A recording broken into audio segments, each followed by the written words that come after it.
দিন যতই গড়াচ্ছে ত্রয়োদশ সংসদ নির্বাচন নিয়ে টানাপোড়েন বাড়ছে নতুন পুরনো রাজনৈতিক দলগুলোর মাঝে। চলতি বছরের ডিসেম্বর থেকে 2026-এর জুনের মধ্যে নির্বাচনের বিষয়ে কয়েক দফা অন্তর্বর্তী সরকারের পক্ষ থেকে ঘোষণা দেয়া হলেও এতে আশ্বস্ত নয় বিএনপি।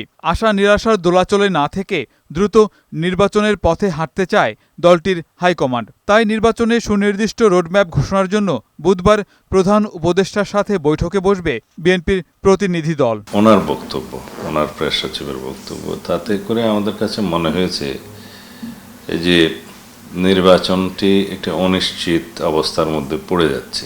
সেই জন্যে আমরা মনে করি যে এই বিষয়টি পরিষ্কার হওয়া দরকার এবং আমরা প্রধান উপদেষ্টার কাছে স্পেসিফিক রোডম্যাপ চাইব, যেটা তিনি জাতির সামনে প্রদান করবেন।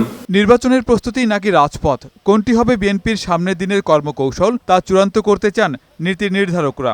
আলটিমেটাম নয়, আলাপ আলোচনার মাধ্যমেই সমস্যার যৌক্তিক সমাধানে আগ্রহী বিএনপির সিনিয়র নেতারা। যদি আমরা এই গণতন্ত্রকে আরও বেশি শক্তিশালী করতে চাই এবং গণতান্ত্রিক প্রতিষ্ঠানগুলোকে একটা শক্ত ভিত্তির উপর দাঁড় করিয়ে দিতে চাই, সমস্ত ক্ষেত্রে আলাপ আলোচনার কোনো বিকল্প নেই। আমরা আগে ওনার সাথে কথা বলবো, ওনার বক্তব্যের পরিপ্রেক্ষিতে তারপরে পরবর্তী করণীয় নির্ধারণ করব।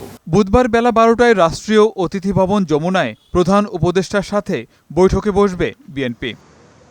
গোলাম মোর্শেদ, বৈশাখী সংবাদ, ঢাকা।